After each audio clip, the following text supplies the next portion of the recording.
Hi viewers, welcome to our channel. ప్రస్తుతం మనతో పాటు దాము బాలాజీ గారు సీనియర్ జర్నలిస్ట్ ఉన్నారు. వారితో ఒకసారి మాట్లాడదాం. సార్ నమస్కారం. నమస్తే. సార్ శ్రీరెడ్డి అరెస్ట్ అంటూ వార్తలైతే వస్తున్నాయి సార్. అంటే శ్రీరెడ్డి అరెస్ట్ వ్యవహారం మరోసారి తెరపైకి రాసినాం. గతంలో కూడా ఈమె అరెస్ట్ అంటూ వార్తలు వచ్చాయి, కాకపోతే ఏమీ జరగలేదు. ఆ తర్వాత కూడా ఆమె వీడియో చేయడం, నన్ను వదిలేయండి, క్షమించండి లోకేష్ గారు అంటూ చెప్పడం చూస్తున్నాం. మరి ఇప్పుడు అరెస్ట్ అయ్యారా? ఏ కేసులో అరెస్ట్ అయ్యారు? దీనికి సంబంధించి మీరేం చెప్తారు? వైసీపీలో అతి దారుణంగా తెలుగుదేశం నాయకుల్ని చంద్రబాబుని, లోకేష్ని, పవన్ కళ్యాణ్ లాంటి వాళ్ళని, అట్లాగే వాళ్ళ మహిళలకు సంబంధించిన ఇవన్నీ కూడా అతి దారుణంగా మాట్లాడిన వాళ్ళల్లో శ్రీరెడ్డి కూడా ఒకరు. ఎందుకంటే మామూలుగానే అమ్మాయి బలం అదే, బలహీనత అదే. బలం ఎందుకు అంటున్నా అంటే అమ్మాయి పోరాడింది, తనకు జరిగిన లైంగిక దాన్ని అత్యాచారం అనలేము, కానీ లైంగికంగా తనను వాడుకొని చాలామంది తనకు ఛాన్సులు ఇస్తామని చెప్పి తనను లైంగికంగా వాడుకొని వదిలేశారు. దానికి వ్యతిరేకంగా అమ్మాయి పోరాడింది. దానివల్ల సైడ్ ఎఫెక్ట్గా సినిమా ఇండస్ట్రీలో చాలామంది అమ్మాయిలకి మేలు జరిగింది. ఎవరైనా కూడా ఇవాళ భయపడే పరిస్థితి అయితే క్రియేట్ అయింది. దాంతో మహిళా సంఘాలు కూడా యాక్టివేట్ అయినాయి, మీడియా కూడా యాక్టివేట్ అయింది. ఒక రకంగా మంచి అయితే జరిగింది ఆ అమ్మాయి పోరాటం వల్ల. ఆ అమ్మాయికి ఏం మంచి జరిగింది అనేది పక్కన పెడితే దానివల్ల సైడ్ ఎఫెక్ట్గా మాత్రం ఇండస్ట్రీలో కానీ ఇదంతా పెద్ద చర్చకు వచ్చింది. అసలు ఇప్పుడు ఏదంటే బేసిక్గా ఏంటంటే ఇండస్ట్రీలో మహిళల్ని వాళ్ళకి ఛాన్సులు ఇస్తామని చెప్పి సినిమాలో యాక్టింగ్ ఛాన్స్ ఇస్తామనో ఇంకోటోనో వాళ్ళని లైంగికంగా వాడుకోవడం అనేది ఎప్పటి నుంచో జరుగుతుంది. దాన్ని ఈ అమ్మాయి బయట పెట్టడం, ఈ అమ్మాయి దాన్ని గట్టిగా ఎదుర్కోవడం జరిగింది. సో అందుకని ఆ క్రమంలో నేను మెత్తగా ఉంటే కుదరదు, నేను ఆర్ష్గానే ఉండాలి అన్న ఒక యాంగిల్ ఆ అమ్మాయిలో వచ్చింది. అది హెల్ప్ అయింది కూడా. అంతటి వరకు ఉండి ఆ అమ్మాయి సైలెంట్గా ఉంటే అమ్మాయి లైఫ్ వేరే రకంగా ఉండదు. అమ్మాయి అక్కడ లేకుండా ఆ అమ్మాయి సెల్ఫ్ స్టైల్డ్ వైసీపీ అభిమానిగా మారిపోయింది.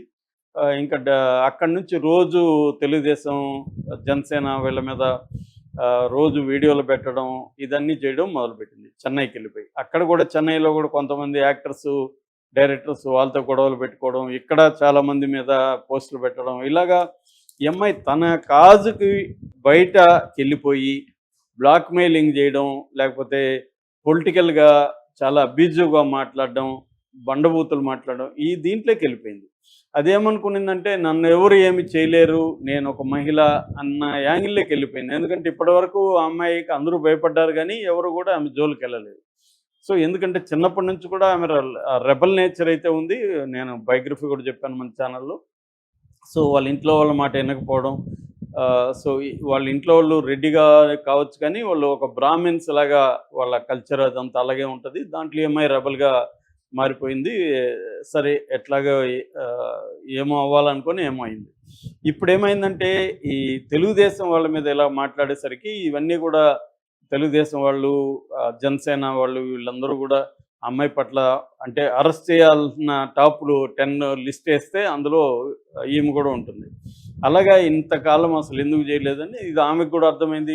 ఇప్పుడు నన్ను అరెస్ట్ చేస్తారేమని భయపడింది. ఆల్రెడీ నోటీసులు వెళ్ళడం, ఆ అమ్మాయి పేరు చాలా కేసులు అమ్మాయి మీద కంప్లైంట్లు ఇవ్వడం, ఇవన్నీ జరిగేసరికి అమ్మాయి అందరికీ సారీ చెప్పింది. నేను ఇక మీదట చేయను, నాకు బుద్ధి వచ్చింది, అది ఇది అని చెప్పింది. అయినా కూడా అంటే ఒక 5 ఏళ్ల పాటు అలాగా చేసేసి ఒక ఫైన్ డే నేను సారీ చెప్తున్నా, నాకు బుద్ధి వచ్చిందంటే ఎందుకు వదిలేయాలనేది లాజికల్. ఇది లీగల్గా అలా వదలడానికి కూడా ఏం లేదు. ఎవరైనా సారీ చెప్తే లీగల్గా కేసులు వెనక్కి వెళ్ళిపో, వాటిని డీల్ చేయాల్సింది. అలాగా ఈ అమ్మాయికి ఇప్పుడు 2 కేసుల్లో ఈ అమ్మాయి నిన్న ఆంధ్రప్రదేశ్కి వచ్చింది. ఒకటి విజయనగరం నెల్లిమర్ల దగ్గర పూసపాటి రేగ పోలీస్ స్టేషన్, అక్కడ సిఐ రామకృష్ణ ఆమెను ఇంటరాగేట్ చేశాడు. 2 అనకాపల్లి సిఐ విజయ్ కుమార్ ఆమె కూడా ఇంటరాగేట్ చేశాడు. ఈ 2 కేసులు ఏంటంటే అనకాపల్లిలో లాస్ట్ ఇయర్ 2024 నవంబర్ 13న తెలుగు మహిళ రాష్ట్ర ఉపాధ్యక్షురాలు కొనతాల రత్నకుమారి ఒక కంప్లైంట్ ఇచ్చింది ఈ అమ్మాయి మీద.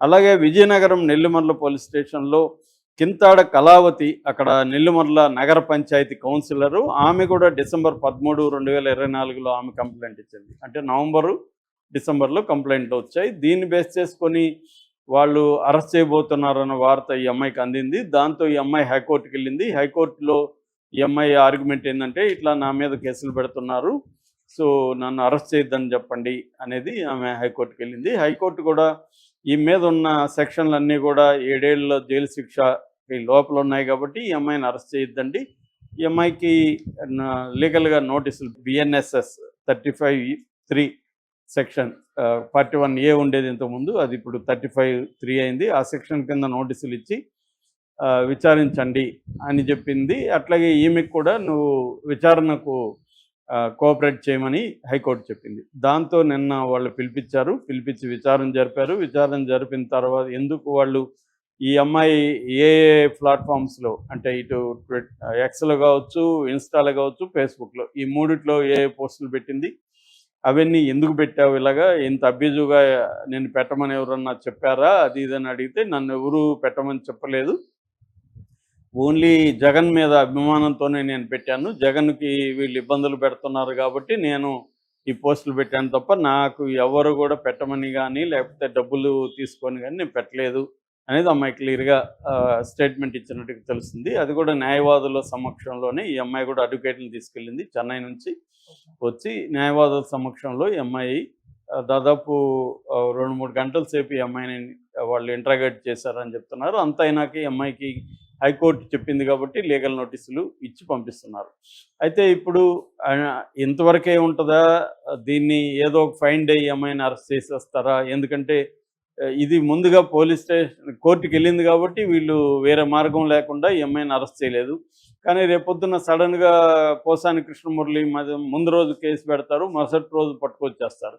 అలాగా హాలిడే చూసుకుని ఫ్రైడే వెళ్ళిపోయి అరెస్ట్ చేశారనుకో, ఈ అమ్మాయి కోర్టుకు వెళ్ళడానికి కూడా టైం పడుతుంది. ఈ లోపల ఈ అమ్మాయిని జైలుకి వేయచ్చు ఒకటి. రెండోది, ఈ మధ్య మామూలుగా అయితే 111 కూడా పెట్టేవాళ్ళు ఈ అమ్మాయి మీద. కానీ అక్కడ హైకోర్టు కానీ కింది కోర్టులు కానీ 111 పెట్టడం మీద చాలా సీరియస్ అని. ఎందుకంటే ఈ ప్రభుత్వం వచ్చిన తర్వాత దాదాపు 700 మందికి పైన social media, YCP social media వాళ్ళ మీద కేసులు పెట్టారని చెప్తున్నారు. అందులో 100 మందికి పైన డిటైన్ చేశారని వైసీపీ అంటుంది. వీళ్ళేమో మేము 49 మందిని అరెస్ట్ చేసాం ఇప్పటివరకు అని వీళ్ళు అంటున్నారు. ఏదేమైనా వందలాది మంది లీగల్గా అయినా ఇల్లీగల్గా అయినా మాత్రం పోలీస్ స్టేషన్లో పెట్టుకున్నది మాత్రం వాస్తవమే. ఎందుకంటే హైకోర్టులోనే అనేక హెబియస్ కార్పస్ పిటిషన్లు వేశారు. హైకోర్టే ఆశ్చర్యాన్ని ఎక్స్ప్రెస్ చేసింది.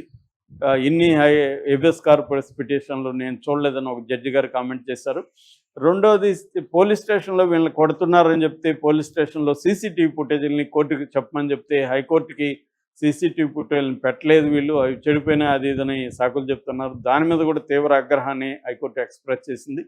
మూడవది, కంప్లైంట్లో లేని నేరాలకు సంబంధించిన sections. For example, Posani Krishna Murali social మీడియాలో పోస్టులు పెట్టాడు, లేకపోతే ఆయన ప్రెస్ మీట్లో మాట్లాడాడు తప్ప ఆయనేమి ఆర్గనైజ్డ్ క్రైమ్ సిండికేట్లో మెంబర్ కాదు, ఆర్గనైజ్డ్ క్రైమ్ ఏం చేయలేదు ఆయన. కానీ ఆ సెక్షన్లో 111 BNS సెక్షన్ ఆయన మీద పెట్టడం, అట్లాగే మొన్న కిరణ్ అని తెలుగుదేశం అబ్బాయి, అతను భారతిరెడ్డి మీద మాట్లాడినప్పుడు ఆ అబ్బాయి మీద కూడా 111 పెట్టడం, వీటికి సంబంధించి హైకోర్టు చాలా సీరియస్ అయింది. మీకు ఎన్నిసార్లు చెప్పాలి 111 ఎందుకు పెడుతున్నారు మీరు? చేయని నేరానికి కంప్లైంట్లో లేని సెక్షన్లు, నేరానికి సంబంధించిన సెక్షన్లు ఎలా పెడతారు మీరు? మేము వద్దంటే కూడా ఎలా పెట్టారని సీరియస్ అయింది.